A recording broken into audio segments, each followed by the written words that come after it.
Good afternoon. My name is Carol Peters, and I'm proud to serve as the CEO of United Way Next. This is our last planned giving learning session of the year, with one more session next week, which is a social hour. So if you haven't already signed up for the social hour and it sounds of interest to you, we welcome you to be a part of that. It will be hosted by Diane Lebson and Rodney Prunty. Diane is a former United Way worldwide employee who has a background in fund development and fundraising. And Rodney is the CEO down in United Way of North Central New Mexico. So if you haven't met them, they're great people, a lot of fun. We'd love for you to join us next week for that session. So without further ado, I'm going to turn it over to our facilitator of our planned giving learning session, Denise Fleckenstein, who is also supported by Dan Dunn, who's also with us today. So Denise, take it away. Thank you, Carol. Good afternoon, everyone. Thank you for joining us today. The topic is staying the course with planned giving. And I know that all of us have a lot of pressures on us to raise cash, right? And sometimes you just don't have enough time in the day to think about planned giving. But our speakers today are going to go over the reasons why you should stay the course with planned giving and with some thoughts about how to do that. So today we have with us Ann Fox, Chuck Gordon, and Dan, I'm going to give it a go, Mangiavellano. Close? That's good.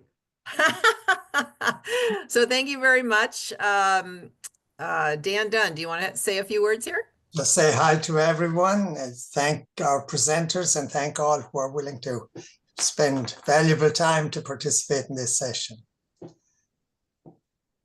So thank you. Take it away. So good afternoon, everybody. I'm Ann Fox, and I am serving a little bit more as your facilitator today with our panelists, Dan and Chuck. But I do want to thank you for taking time to join us today, because there's not really going to be a PowerPoint that's going to go out after this. There's really not going to be any kind of document that's going to go out after this. You're going to participate in a real live, real-time conversation about why we need to stay the course on our planned giving programs. So we hope that after your time with us today, that you'll have the confidence to not only stay the course with your planned giving program, but double down on it. And you'll be able to have great comebacks to all those comments that you receive about all the reasons why you need to be focusing on cash today. We're going to talk about why you can't afford not to stay the course with your planned giving program. So to that end, we invite you to please ask your questions real time. We're not going to do a presentation and have you hold your questions. We want this to be interactive. We want it to be real time. You can use the chat if you want to, but we're happy for you to come off mute and to hear your wonderful voices asking real-time questions. So I invite you to do that, because that's what this is about. This is really a conversation. So our panelists have really agreed to come on board today to debunk all these myths that we have heard probably back to when Dan Dunn and I and Chuck Gordon were working in this field in United Ways in the early 90s. So Christy, I don't think you go back that far, but you might go back pretty close to that far. But anyway, we've heard it all. And interestingly, they don't really change. But what does change is all of the reasons why, the potential, which I'm going to get into soon. But first, I want to hand it over to Chuck to introduce himself. Well, I will just say before I do that, my background with United Way, I joined United Way of Berks County in Reading, Pennsylvania in 1994. And I didn't even know what fundraising was at the time. So came in as a human resource manager for a high-end retailer and took a job as the manager of leadership giving at that time. And so 19 years later, I left United Way to pursue a position with other national nonprofit organizations running major gift and plan giving programs. So I did work for the United Way in Berks County for 10 years. I worked for the United Way in Greater Portland, Maine for 2 years, and then I worked at United Way of America and ultimately United Way Worldwide, where I left in 2013. So that's my background. Chuck, I'm turning it over to you to hear from you. Awesome. Thanks so much, Ann, and thanks for everyone for carving out the time to join us today. And before I introduce myself, I just want to congratulate Christy on 25 years of service at your United Way. Bravo to you.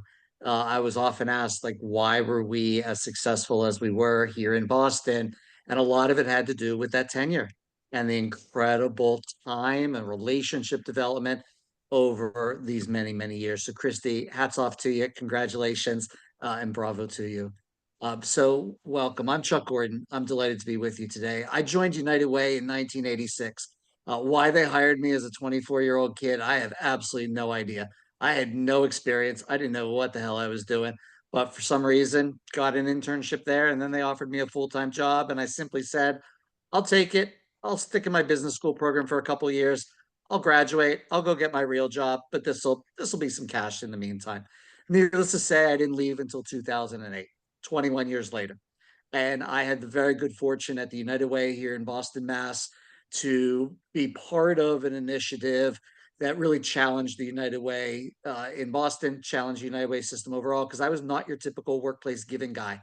Of course, in our United Way, when someone joined the staff, they immediately put you in a division focused on workplace campaigns. And I was the one who got placed in a division focusing on high net worth individuals who had the potential to give gifts of $1,000 or more, who weren't solicited in workplace campaigns. And multiple times they tried to move me over into a workplace division. And I said, but we have so much potential. Let me try to grow this. And needless to say, over those 21 years, I served in 6 different roles, helping to build the leadership major and plan giving program during that time. Ultimately, my last position was as the Chief Development Officer at our United Way. And I also had the good fortune to spend a year running development at United Way of Central Massachusetts, Worcester, Mass. They lost their staff and they kind of contracted us to manage Worcester while we were also running Boston.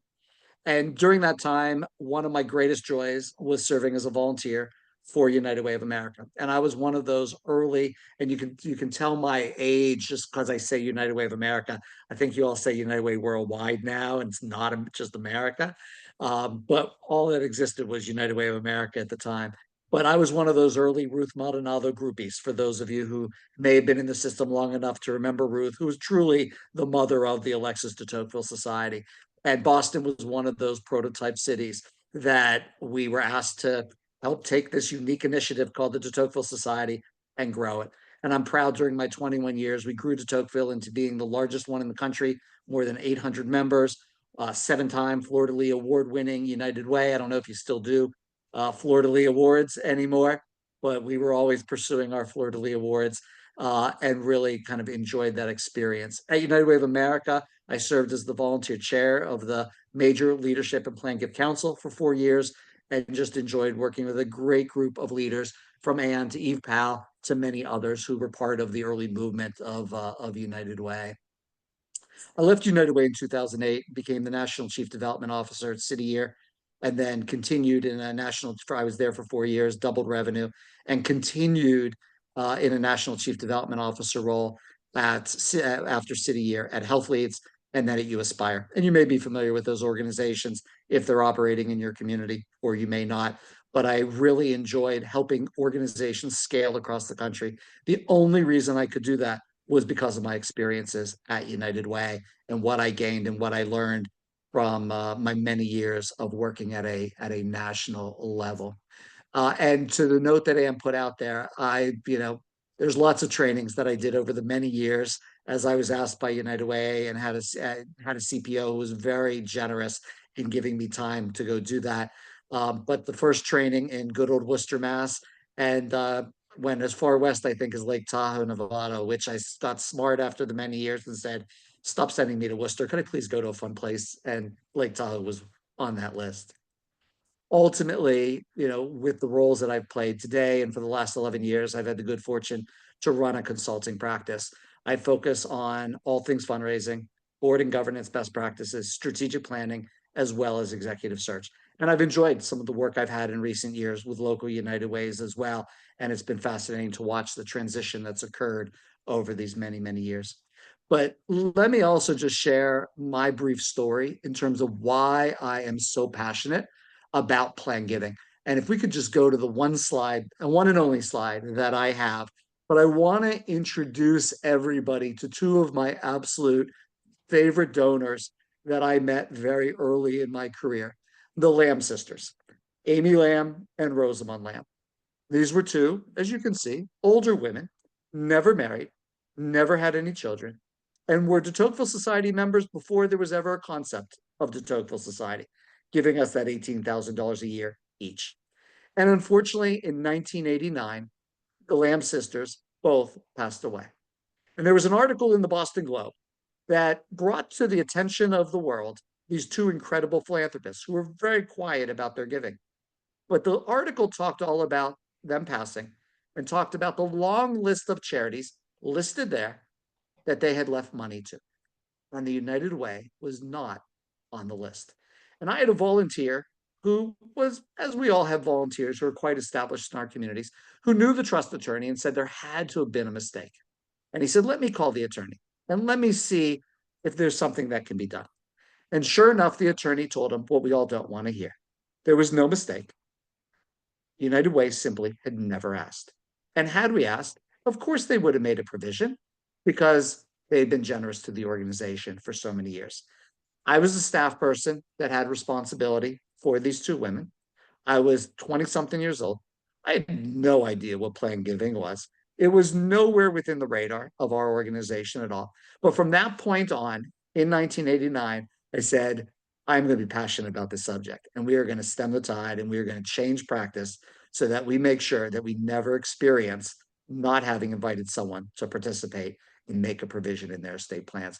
So I thank the Lamb sisters, because if it weren't for them, we probably would not have been as focused on building out the plan giving program as we had. So that's why today I'm passionate about the subject and have been ever since that time for what's probably now the last 34, 35 years, and really have enjoyed the opportunity to present donors with that challenge to consider including my charities in their estate plans. So that, by way of introduction, is who I am and my background, and I look forward to our conversation today. And one little item that I left out as well, in the late 90s, I led the largest non-bequeath endowment campaign of any United Way in the country. Raised $30 million at United Way of Massachusetts Bay. It was, except for one gift, it was all from outright support. And I hope that number has been quickly beaten today many times over. But it was something that was very different and very unique. And we did it in partnership with our local community foundation, where they basically gave us a challenge grant. And the deal was we just had to park the money at the community foundation, which we were happy to do. So always happy to answer questions about that as we get into our conversation as well. And that already, can't believe it's been 25 years since that campaign occurred, and the money's still sitting there today. Back to you, Ann. Thanks, Chuck. Lots of rich history there. Appreciate that. That was like a little bit of a walk down memory lane in a way. But Dan, can't wait to hear from you. I don't want to steal any of Dan's thunder, but he's a more recent United Way staffer. And so, Dan, tell us about yourself. There's no thunder, Ann. I assure you. Hello, everybody. Thank you for joining. My name is Dan Mangiavellano. I'm Vice President of Planned and Major Gifts at United Way of Central Maryland in Baltimore, where it's cloudy and cold. And I see people in Florida and California. Good for you. That's wonderful. It's freezing here.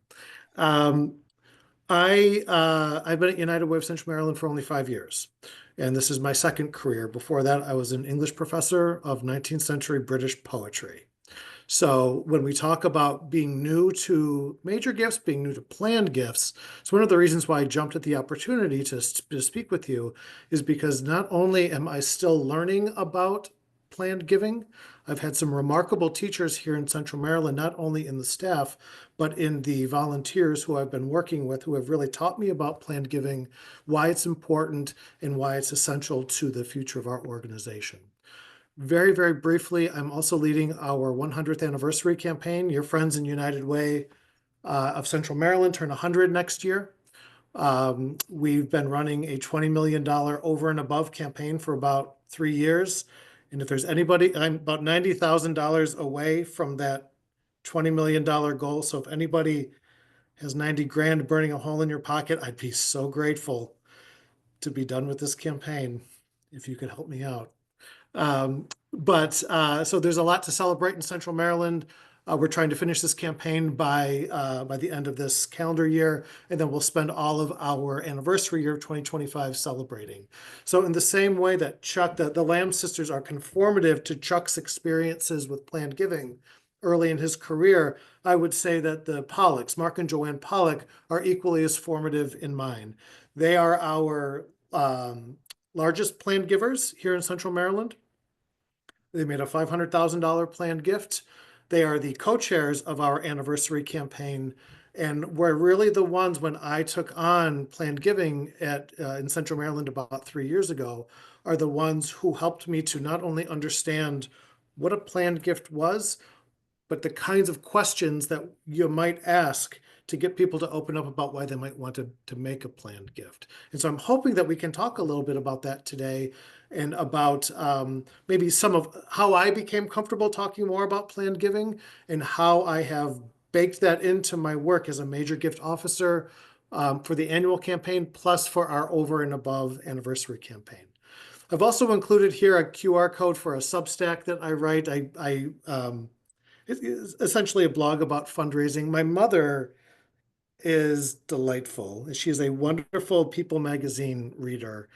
And every couple of months, she'll call me and she'll say, Dan, have you ever thought about asking Nicolas Cage for money? He seems kind of bad with money. He seems like he's got a lot of it. You should ask him for money. Dan, have you ever heard of Oprah? You should ask her for money. And so I actually wrote something to her once about how I would ask Oprah for money.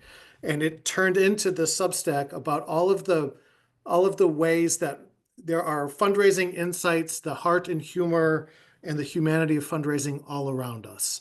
So it comes out once a week on Monday mornings. I have a lot of fun with it. And it's trying to take some of the mystery out of fundraising, and really help people, volunteers, professionals, talk about raising money, how to make an ask. There's a wonderful post where I talk about how my daughter asked her mother for DoorDash over text on a drive home. How to make the ask to your mom for Chipotle, or for Chick-fil-A is what she did. So we have a lot of fun. I hope you might consider hitting the QR code and think about subscribing. So that is who I am, and what I really hope that we can get out of today's time together, which is some kind of candid conversation about why we don't want to talk about planned gifts, why we should, and why it's not as daunting as you might think.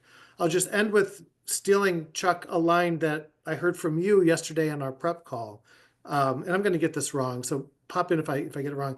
Chuck, I think you said that none of us went to school for planned giving. There's no school for planned giving. Is that what you said? Yes, I did say that.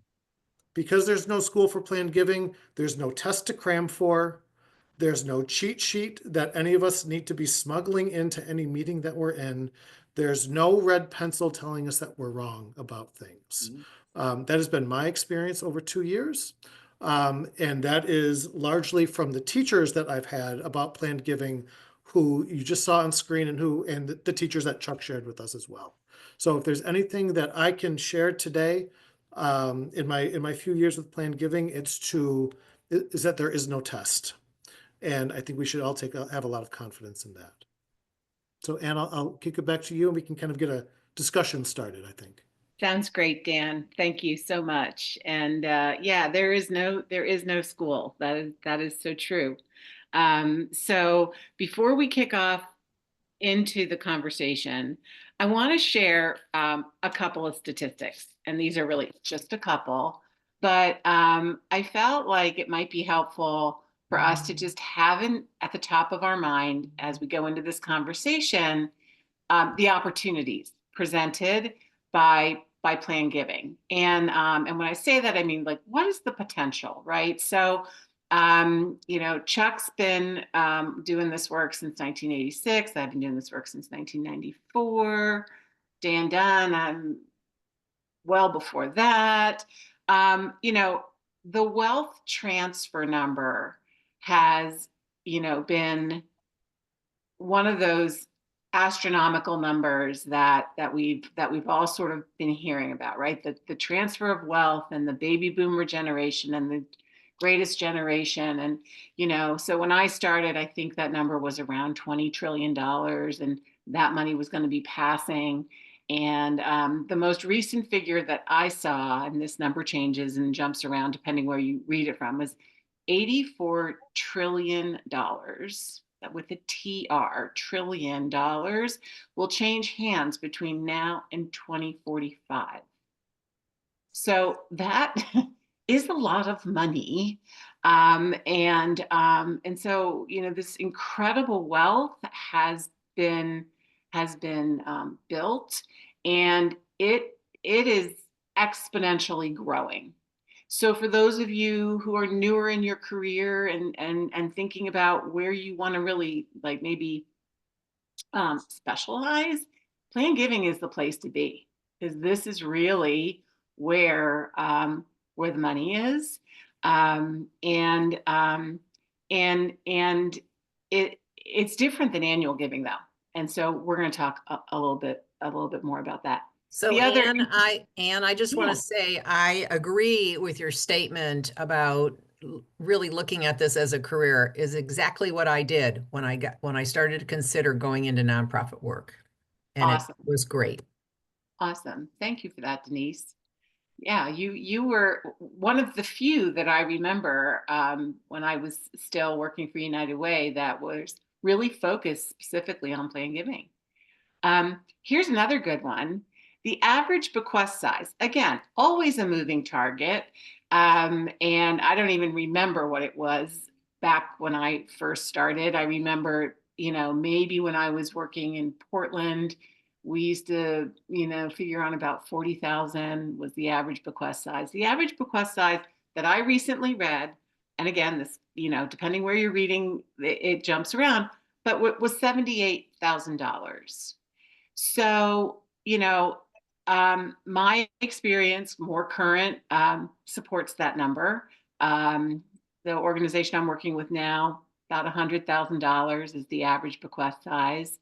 So if you think about what is the average gift you raise in your annual campaign, this number is probably exponentially greater, like to the tune of 500% greater or 1,000% greater than what you're raising in annual gifts. So that's pretty incredible. And the other thing is that for the donor who is, really loves your organization, to be able to make a gift of this magnitude is, really transformational for that person. And you have the opportunity to present that opportunity to them. Okay, just two more facts and figures. And this is a good one. Less than half of the nonprofits in operation today are nurturing these kinds of gifts. And Chuck and Dan and I had this conversation yesterday, and Chuck balked at that number. He said it's far less than that. So there's a lot of organizations that are not doing this work. They're leaving these conversations on the table. They're leaving this money on the table. And last but not least, the studies have shown that people who make plan gifts to organizations tend to actually increase their annual giving. So that sort of debunks the very first myth, which is if we focus on plan giving, donors aren't gonna give us annual gifts. So I'd like to start there, Dan and Chuck, with your experience about how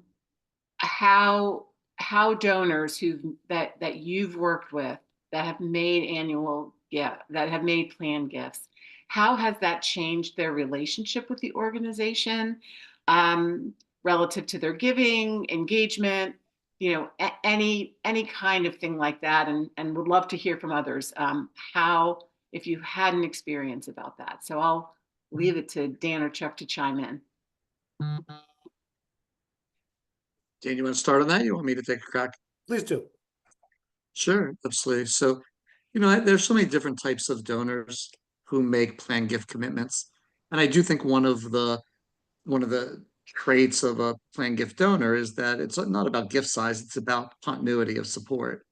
And so there's so many donors who you may look at as very modest annual donors, but they're consistent. And if they're consistent, they're a great prospect for planned gifts. I think when you make a commitment to include a charity in your estate plan, that only deepens your interest in that organization and in that organization's success. I think it's certainly easier to get a planned gift when someone has been that longstanding, consistent donor, regardless of what that amount has been. But I also think that once they've given and once they've made that commitment, whether they've disclosed what they've done or not, it gives you the opportunity to only deepen the relationship with them, bring them closer to the organization, and forge the kind of partnership that will increase their support over time. Now, sometimes the support isn't always in money. Sometimes it's just their engagement, their connections, their interests, but sometimes it is in money. And I was able to show particularly a number of cases where if someone was part of our legacy society, it gave us an opportunity to be more deeply connected to them. And we were able to then increase their support over time. Now, of course, there are donors that you never know exist, that you never know have included you in your estate plans. So there's not a whole lot that you can do about those. And particularly when we ran the endowment campaign back in the late 90s, and we were asking people for pretty significant gifts. We were also able to demonstrate in that campaign that those same donors also ended up increasing in aggregate their annual support by 11%. So it was important to us that we had that growth in annual support while also appealing for supplemental support. I'll pause there. Dan? I think the continuity of support is absolutely key. Working in the 100th anniversary campaign, I can't tell you how many planned gifts had been made that we didn't know about. And we would ask somebody to consider making a planned gift. And they said, well, I've already left 200,000 in my will. Like, what do you mean? You never told us this. So I think part of a key distinction here is that planned giving is happening, whether you know it or not. It was one of the first things I learned with the anniversary campaign. People were making large gifts and on their own without the support, without as much support from United Way of Central Maryland until we found out, and then we can kind of bring them into our messaging about what that gift is going to do in our next 100 years. So in terms of staying the course has already been set. People are making planned gifts, and I think you want to be prepared with that. I would say one other thing is that for as slippery as Gen Z continues to be, I don't completely understand Gen Z. A lot of the time, what I keep hearing about them is that they're giving, they want to leave a legacy. They want to leave a legacy, and there is a remarkable opportunity to, and I'm not trying to short circuit the continuity that Chuck is talking about, but Gen Z seems to want to talk about the future. They want to talk about your organization and their place in that organization, and planned giving is an opportunity to start planting that seed and perhaps exploring some vehicles that work better for younger donors than for older donors, like life insurance policies. And I'll just add also, I think, and I realize we have a variety of different size United Ways with us today, but I think the advent of Tocqueville Legacy made it all of the easier to be able to ask for planned gifts and to be able to continue that relationship to inspire increased annual support as well. I mean, when we started Tocqueville Legacy, the design was to really just simply make it easier for staff and volunteers to ask, to make it something to be part of, and then to be able to have donors disclose that they've done it and how much they've done it. And even if it's not at that level, because you may have a smaller de Tocqueville society, it's just I think it's still one of the best programs out there to make it super, super easy for people to invite participation among those donors to include something in their estate plan. This conversation got me thinking about loyal contributor programs. And, you know, I'm currently working, I've gone full circle. I'm working with the local United Way in Reading, Pennsylvania again, which is where I'm coming to you from today. And this United Way is also celebrating its 100th anniversary next year. And we are working on a campaign.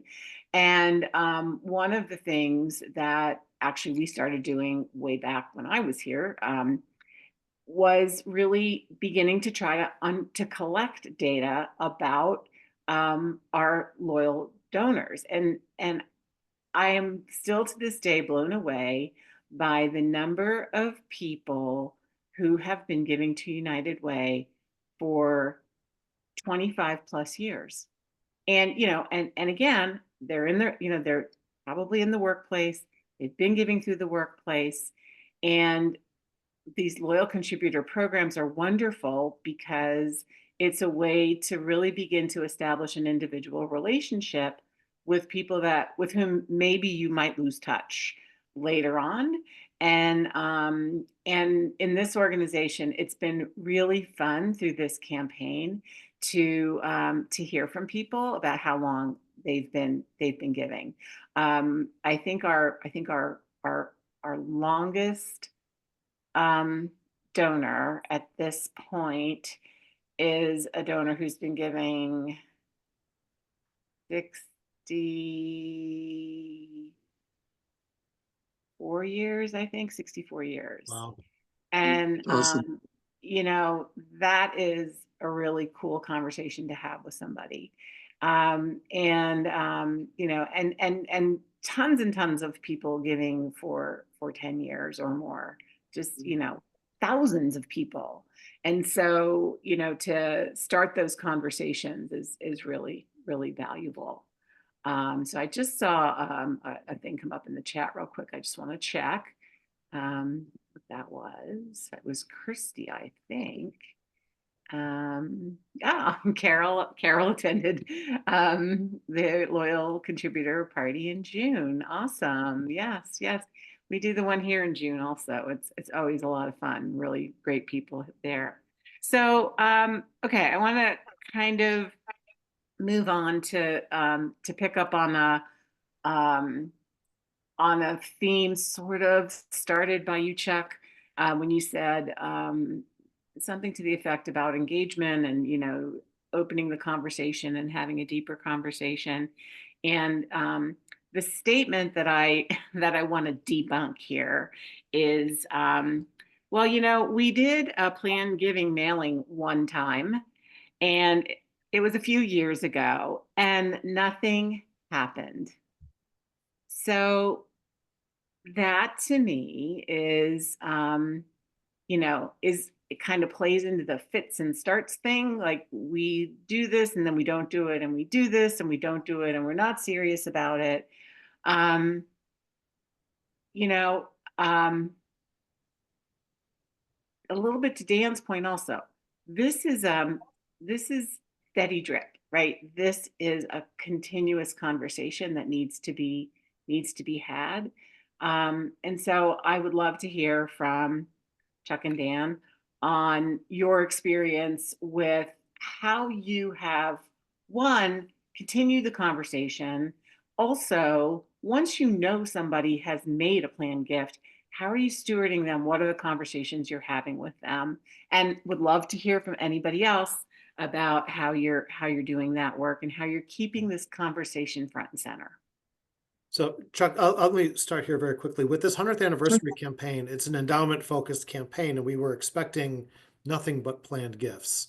And part of that expectation came from Holly Hoey, who is our chief philanthropy officer, who I know many of you know, she hates it when I say this, and she would bat me away. And she started this campaign 10 years ago when she started talking to people about planned gifts.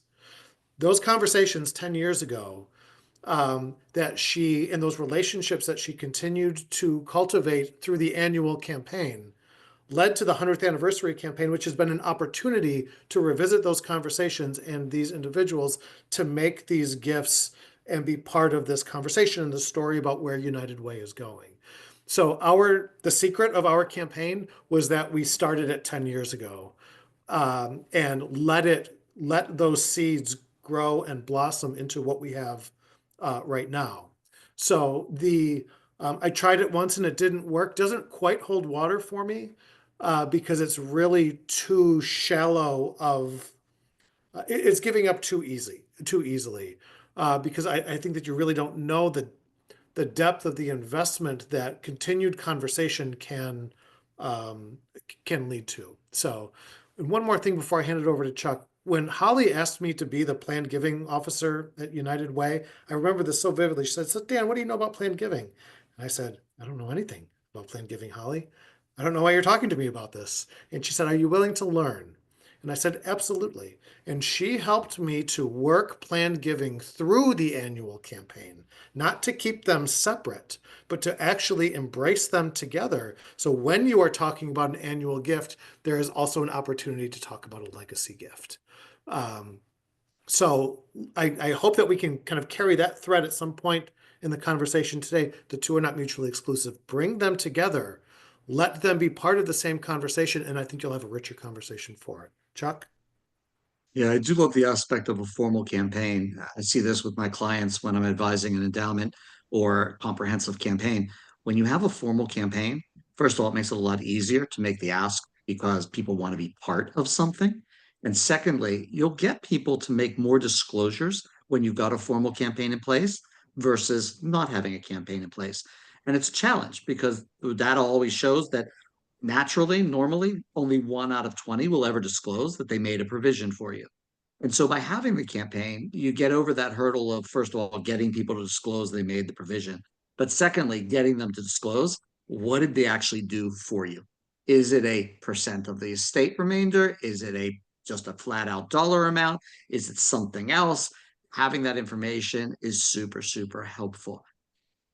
So the other thing I would just say on this front in regard to that aspect is, uh, you know, I mentioned Ruth Maldonado earlier, and there was a famous fundraising consultant by the name of Jerry Panis who died years ago. But he always, in our earlier days, he would always teach us the two major reasons why someone makes a major gift to an organization: belief in mission and belief in leadership. And that's something that I think your United Way has a stronghold in. Certainly, it's a stronghold of people are giving you money because they believe in your mission. But secondly, whether it's your CPO, whether it's your volunteer leadership, whether it's yourself, whether it's someone else on your staff, there is a belief in the leadership to invest money and invest it well, even if they know they're going to live for decades and it's going to be a whole new slate of leaders that are going to be there. And so your ability to kind of play off of whether it's Christie's 25 years at her United Way, or whether it is the strength of relationship that you build with your donors, that then leads to a very nice natural conversation about planned gifts. I'll admit, if you don't have a relationship with your donors, it's tough to have the planned giving conversation. To the point that Dan was making about Holly, that tenure of relationship, incredibly powerful because the campaign truly did start back when she started to build these relationships with the Baltimore-based donors. So I'll leave it at that. But I love the aspect of a formal campaign. I know that might be a little off the traditional approach of a United Way, but there's lots of great examples all across the country where United Ways have done it well, and seen great results. I'm scanning through the comments right now, and I see some people who've been at their United Ways for a year and a half, couple years, people who are new to planned giving. If there's one thing that I hope that you would walk away with, is the first thing that I did and I was encouraged to do when I started with planned giving, is to talk to a planned giver about why they made a planned gift. I did nothing in my first 6 months. I didn't make an ask. All I did was take donors out for coffee, breakfast, and lunch and learned why they made those gifts. And then once I learned that, not only did I understand that motivation, starting to build those relationships too. And the Pollocks, who I shared with you the slide with Chuck, I worked with them to talk to people about why they should make a planned gift too. So this was not Dan going in cold. It was learning about why people want to do this and letting them help bring in other planned gifts. It's been tremendously collaborative, very fun. I've learned a lot, and it's I think an excellent opportunity to learn more and to tap into the expertise of those who have already made gifts and who want to volunteer. And the three things that I was taught early on was to just focus on bequests, getting named beneficiary of a life insurance policy, or a retirement account. And it was really helpful because everything that I was fearful about of really understanding charitable lead trusts, charitable remainder trusts, pooled income funds, etc., not having to worry about that made it so much easier just knowing that these are the three products that I should think about as we talk to people about encouraging making a provision within their estate plans. I also liked having, and this is one of the great strengths of the United Way, you've got relationships with various law firms and investment firms and other professionals to have a small army of people that if questions do come up about more complicated, more comprehensive types of products, that you can turn to them and get their advice and bring experts into the conversation when necessary. You don't have to have all the answers when those types of questions are being asked. Johanna, I saw your Johanna. hand. Oh, sorry. Yes. So Dan, you mentioned something. I'm kind of like new. I've been working for United Way for 2 years, but I'm new in this position right now. And I'm kind of like doing the same. I'm meeting with people, like trying to understand why, what inspired them to, gift to United Way. I just wondering, how was your process? Because you mentioned you did that as well. Because sometimes I feel like some of them are receptive to meet, but some of them are like, I don't need that. I just want to give money, like how was your experience with that and how you approach those donors? They loved meeting with me because they got to talk about the gifts that they made. So what happened is Holly made the introductions. Let me introduce you to our new colleague, Dan. He wants to learn more about planned giving. He wants to talk with you about your planned gift. And they loved doing it. They told me about their families, how their families had decided to make these gifts. So it was a really kind of short-circuiting the relationship building process. I got to know them very quickly. They got to know me and why I was asking those questions. And it was a very fast start and a very productive start for me to feel very comfortable understanding what that motivation is. I've never made a planned gift. I made annual gifts. I know why people make annual gifts. Everybody on this call knows why you make annual gifts. Everybody here has made a gift somewhere. Not everybody here has made a planned gift. What is the calculus that happens in your mind to make a planned gift and to be able to ask for the expertise that comes with making a gift? Why did you choose that one? Why the life insurance policy over the will bequest? Well, because my will is for my kids and this is okay, wonderful. So I just really learned what made donors tick. And that has helped me to kind of recognize and to probe and to ask when I'm seeking out new donors for planned giving. So a lot of listening, a lot of talking, and a lot of letting it grow. And Johanna, I think I would add to that. I heard you say some people are receptive and some people aren't.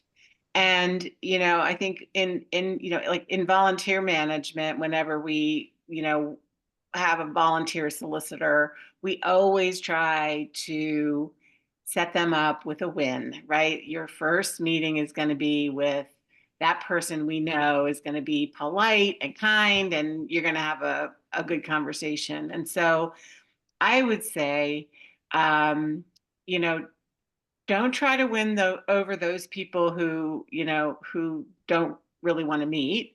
Take the opportunity to have the conversations with the people who do want to meet and probe about why they made it, just similar to what Dan was talking about. Why did they make the gifts? and what compels them to stay connected in the community, and do a lot of listening. And then maybe you'll glean from that the kind of language you could use to maybe win somebody over who wouldn't maybe want to meet with you, like saying to them, I'm just coming to talk to you to find out why you support this organization, because I'm new here and it's really helpful to me, and make it about you and not them.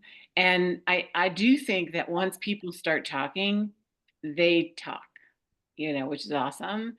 But sometimes it's hard. And I don't think it's fair to say it's not hard to get a meeting, because we do like whole classes on how to get the meeting. But also, you do have those people who are willing, and you can learn a lot from them. I think something that I learned so far is that to have patience. I'm very impatient. I want results right away, and I'm learning to be patient. I know it's a process. We have to build relationships. So, but yeah, thank you for those answers. I appreciate it. I mean, Yeah, there are this is definitely folks, a merit. I'm sorry, Dan, go ahead. please. I was just saying, this is a marathon. It's not a sprint. In United Way land, we love that transactional experience. We like the instant gratification. Make the ask, run a workplace campaign, get the gift commitment. This is all about transformational relationship support over time. And it's just instant gratification is not a part of the plan giving ball game. The only time I think it is when you get that letter from some estate attorney that says somebody left the money for you, and boom, all of a sudden you never knew the person, and there it is. And you'll get those bluebirds. It'll happen. But it's a marathon. Thank you. There are people on this call with a lot more experience in plan giving than me. Denise, Ann, Chuck, Dan, Christy, somebody from Toronto who's been here 20 years, I saw in the chat as well. In my very short time with planned giving, a couple years with an anniversary campaign, what I've learned about planned giving is that it requires imagination and creativity from the donor. It requires the imagination to see an organization and to see impact into the future that isn't written yet. So a 100th anniversary campaign is an excellent opportunity to get people to be imaginative about their legacy and what it's going to make possible in the future. And I return to that all the time. Imagination and creativity. If I can inspire those two things in a donor, then I can stay the course. That establishes the course that I'm going to stay on with that donor. If I fail there, if I can't help them see that, if I can't help them imagine that, I need to rethink my approach or reconsider them as a viable candidate for a planned gift. Not to keep going at it because I thought it was right. So imagination and creativity are the secret sauce, I think, to planned giving. I like that. I like that. I want to also just ask a question here, and really for everyone. We've been talking about 100th anniversary, endowment campaigns, $30 million, $20 million. And I really want to acknowledge that those are big numbers. And frankly, we've sort of been talking about larger metropolitan areas. I didn't exactly see where everybody was from. I did do a quick scan this afternoon of where our attendees are coming from. But, I recognize that these are, there may be some smaller communities here, and the last thing we want you to do is walk away and think you have to be from a city, or, you have to have tons of experience to do this work, because one of the myths we wanted to debunk is we can't afford to hire a plan giving expert. And I hope that in our conversation today with the English professor and the HR professional and the young buck here that you have learned that, and Denise Fleckenstein, who said, you know what, I'm gonna make this my career from whatever her career was, right? We weren't experts. We aren't maybe even experts now. We just have experience. And so I open it up to all of you, if to anybody who's willing to be vulnerable. What are your concerns about, what we've talked about here in your community, in your United Way? And what can we do to make sure that you walk away from here feeling like you have the confidence to stay the course and, in fact, to double down? Denise put very helpful information in the chat.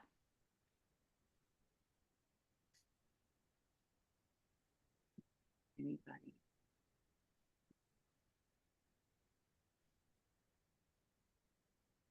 What I like about Denise's comment is one of my challenges was I had way too much on my plate and I could never find the time to focus on plan giving. It was always the thing that got pushed to the next day.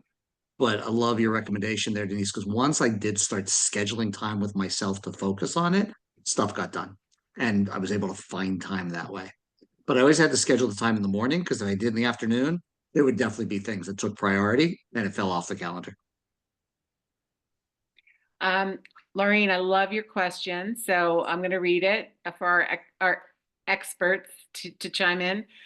She says, I'm the board chair at United Way of Chatham County. We have a staff of 4, but no staff who does fundraising specifically. Our 40th anniversary is next year. We have donors at the Tocqueville level, but we do not have a formal society. How do we get started?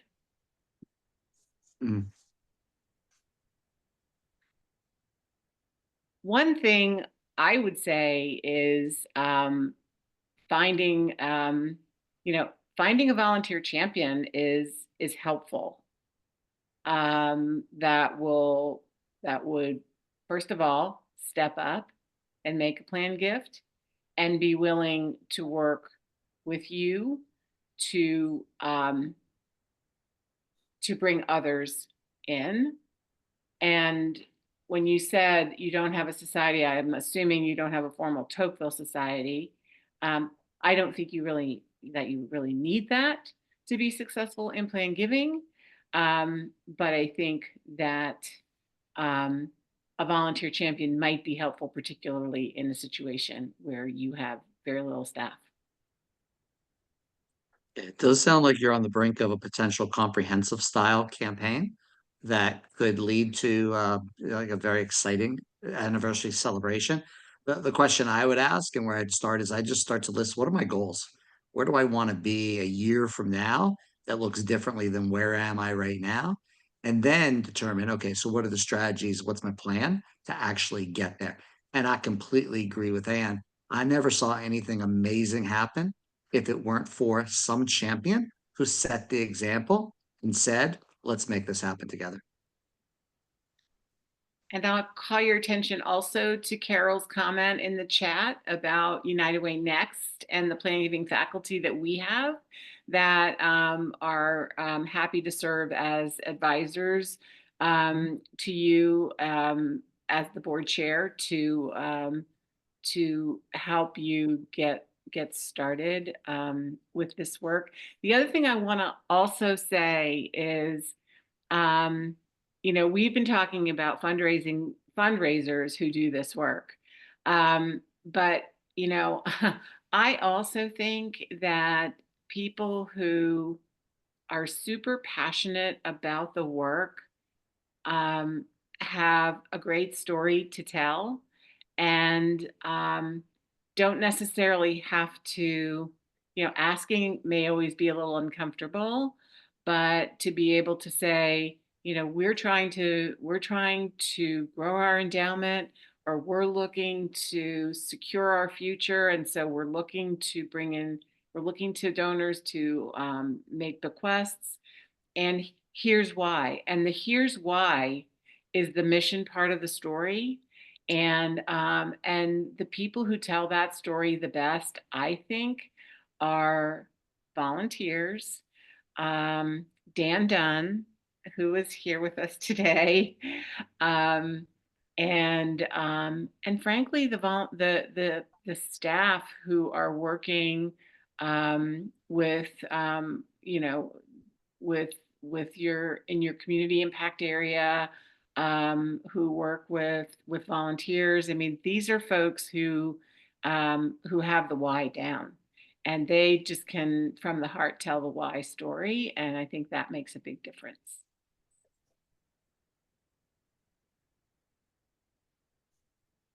If I could make one final observation about planned giving and my experience with it is, if you want to stay the course with planned giving, one of the things that you have to do is not talk yourself out of staying the course with planned giving. And one early way I caught myself talking myself out of this was thinking that people had already made planned gifts, and I was going to ask them to do something that they had already done somewhere else. Like, oh, he's been around forever. He's probably already done it. And there's one person in particular who, when we asked him for a planned gift, he's like, oh, yeah, I haven't done that yet. I should really think about where my legacy is going to be. And I remember thinking, Andy, you ran the trading floor of T. Rowe Price for 30 years, and you haven't thought about this? I am so glad that we made the ask, because I think he was waiting for somebody to ask him. And I was prepared to talk myself out because he is financially savvy. He understands how his estate works, but he hadn't done it yet. And we got the planned gift that we were looking for. We got a larger planned gift than we were looking for. And I am glad that we stayed the course with this donor, and that taught us a very important lesson. Regardless of how financially savvy they are, some of them simply have not turned their attention to their legacy yet, and it's an excellent opportunity for your United Way. Joanna, please. So I'm going to, before we go to Joanna, I am going to say that brought us full circle, because that could have been your Lamb sisters right there. It could have been. Exactly. Exactly. And a great way to sort of end our formal program. But Johanna, I want to hear from you.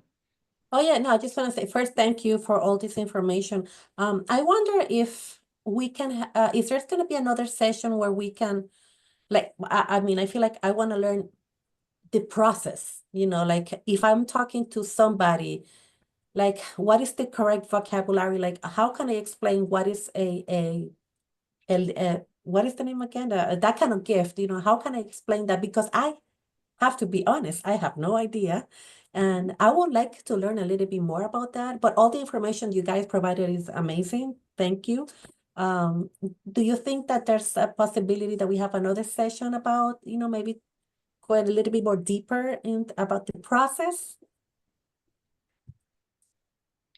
I don't know. I see Denise smiling. We have a series of 6 sessions coming up in 2025, and some of them are going to be very entry level, kind of boot camp, kick it off to help you really with vocabulary, some of the, the specifics around this work. So we will be sending our first session, I believe, is on January 22nd, but we're going to have sessions in January, February, March, and April intentionally. So it's at the beginning part of the year to help you with this work. So be sure when those emails go out that you sign up and register. Even if you register and listen to the recording later, those bring value to each and every one of you. And Johanna, if you specifically want to be assigned to someone that could be a trusted advisor for you, that could give you some one-to-one mentoring, I can't remember if we've ever assigned anyone to you directly. Yes, I have a mentor.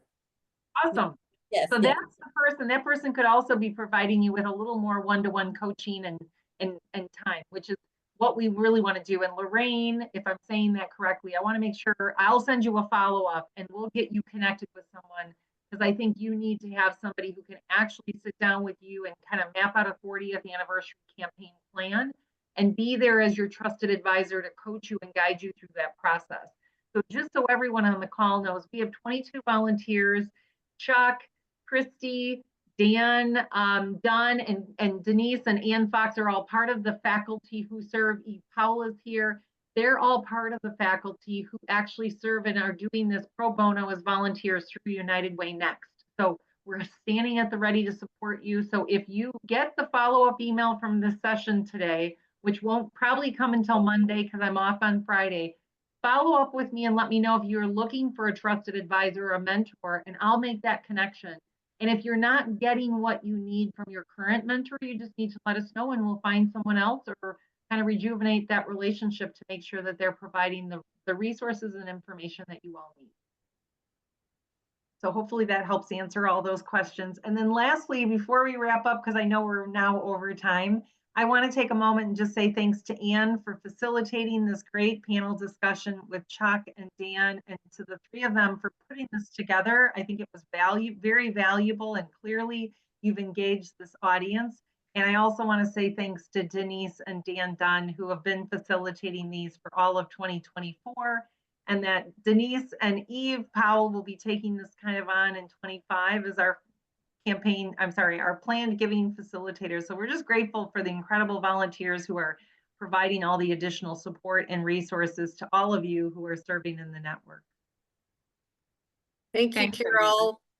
I just want to say thank you again, Ann and Chuck and Dan. Very great information. A lot more discussion to come, so stay tuned for next year. We're really excited about the schedule, so it'll be coming out, and we hope that you'll join us and participate. And tell your friends across the network they're missing out if they don't join us.